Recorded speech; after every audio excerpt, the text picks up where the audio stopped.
एक शहर में नमन नाम का लड़का रहा करता था। नमन बचपन से बहुत गुस्सैल और जिद्दी था, जिस बात से उसकी माँ माधुरी बहुत परेशान थी। मुझे नहीं पता माँ, मुझे भी राजू की तरह वह वाला खिलौना चाहिए। पर बेटा, वह तो बहुत महंगा खिलौना है। मैं एक काम करती हूँ, उसकी जगह में तुम्हें एक अच्छी सी सुंदर गाड़ी दिलवा देती हूँ। नहीं नहीं, मुझे तो बस वह खिलौना ही चाहिए। मुझे कुछ नहीं मालूम, मुझे दिलाओ, बस दिलाओ। बेटा, मेरे पास इतने पैसे नहीं हैं कि मैं तुम्हें वह खिलौना दिला पाऊं। अच्छे बच्चे जिद नहीं करते। चलो, अब जिद छोड़ो और रोना बंद करो। पैसे चुरा कर लाओ या कैसे भी मुझे नहीं मालूम, खिलौना चाहिए तो बस चाहिए। नमन उसकी जिद पूरी न होने पर बहुत गुस्सा किया करता था और गुस्से में आकर घर का सामान तोड़ने लग जाता था। गुस्से में वह किसी की एक नहीं सुनता था। माधुरी को तो वह कुछ समझता ही नहीं था। माधुरी, तू इसे कुछ कहती क्यों नहीं है? कब तक यह गुस्से में सामान का नुकसान करता रहेगा?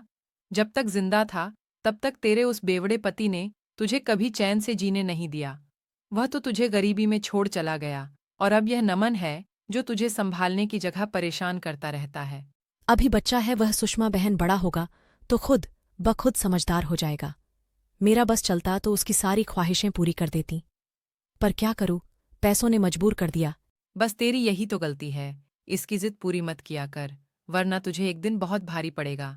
तेरे ही लाड प्यार ने इसे बिगाड़ दिया है। माधुरी के लाड प्यार में नमन और भी जिद्दी होता गया। हमेशा वह जिद पूरी न होने पर गुस्से में कुछ न कुछ नुकसान ही किया करता था।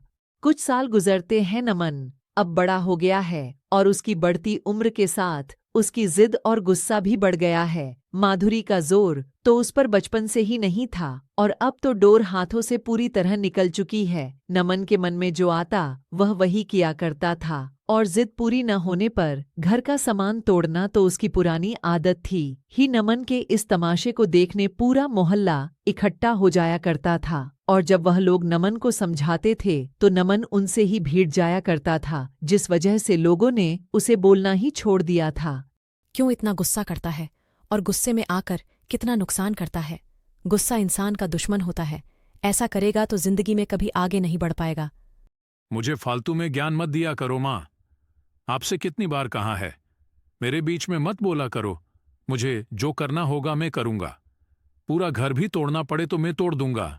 मेरा दिमाग खराब है, मुझे बाहर जाना है। अभी किसी से बात करने का मन नहीं है। नमन के घर से बाहर जाते ही माधुरी की पड़ोसी सुषमा आ जाती है और माधुरी से कहती है, देखा माधुरी मैं कहाँ करती थी, न कि तेरे लाड प्यार में ये इतना बिगड़ जाएगा कि फिर तेरे हाथों में नहीं आने वाला है। ये लड़का तू खुद देख ले, कैसी जिंदगी कर दी है इस लड़के ने, खुद की भी और तेरी भी। हाँ बहन, पर अब मैं क्या कर सकती हूँ। नमन तो मेरी एक नहीं सुनता है। मुझे लगता था इसकी जिद और गुस्सा कम हो जाएगा, पर वह तो कम होने की जगह और बढ़ गया है। मेरी तो भगवान से यही प्रार्थना है कि कैसे भी ये लड़का सुधर जाए और गुस्सा और जिद करना छोड़ दे। नमन अपने पास की ही रहने वाली रीमा को पसंद किया करता था और चोरी चोरी उसे देखने उसकी कोचिंग क्लास के पास जाया करता था। क्या नमन भाई, कब तक ऐसे ही रीमा को देखते रहोगे? कहीं ऐसा ना हो तुम बस देखते रह जाओ और कोई और उसे ब्याह ले जाए।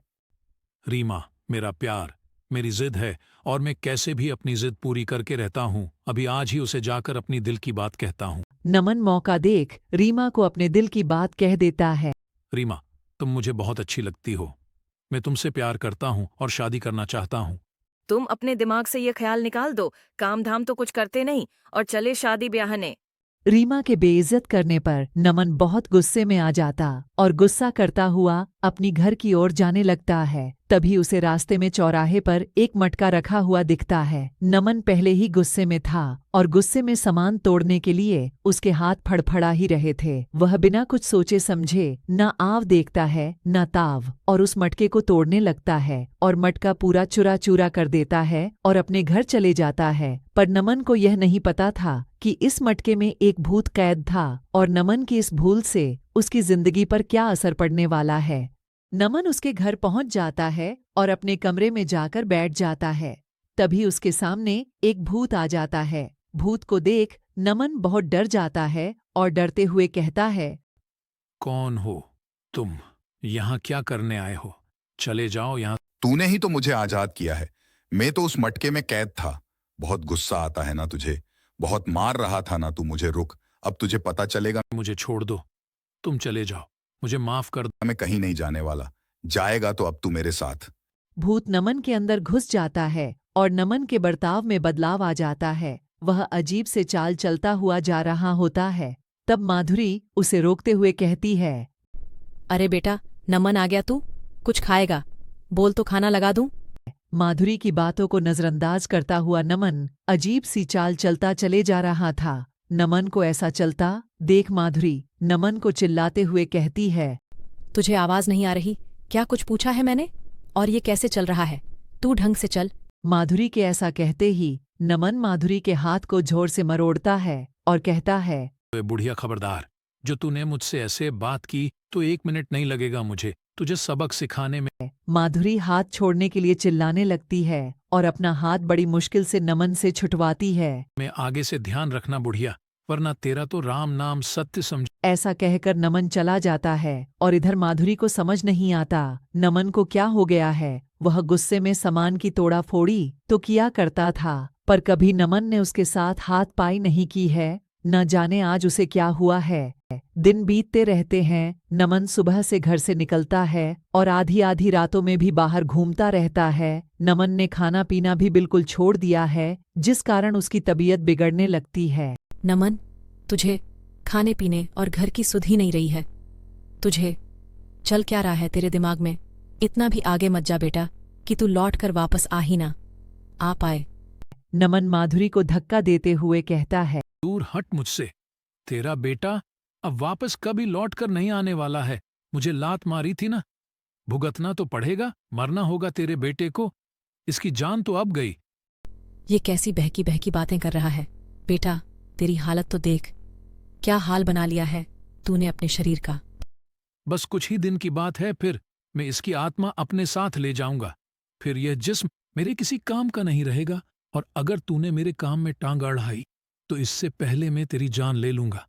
और फिर नमन के अंदर से बोल रहा भूत हंसने लगता है। नमन की बातें सुन माधुरी समझ गई थी कि कुछ तो बड़ी गड़बड़ हो गई है। नमन किसी बुरी आत्मा के चंगुल में फंस गया और माधुरी अपने बेटे को कैसे भी इस आत्मा से बचाना होगा। माधुरी अगले दिन चुपके से अपने गुरुजी को अपने घर लेकर आती है और नमन के कमरे में लेकर जाती है। नमन के अंदर घुसा भूत गुरुजी को देखकर चिढ़ते हुए कहता है, चले जा, तेरे यहाँ आने से मेरा कुछ नहीं बिगड़ने वाला है।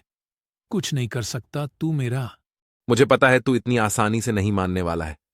तुझ जैसी दुष्ट आत्मा को ठिकाने लगाना मुझे अच्छे से आता है। गुरुजी जैसे तैसे भूत को वापस एक मटके में कैद कर देते हैं और नमन को अपनी गलती का एहसास हो जाता है और वह माधुरी से अब कभी भी जिद और गुस्सा न करने का वादा करता है।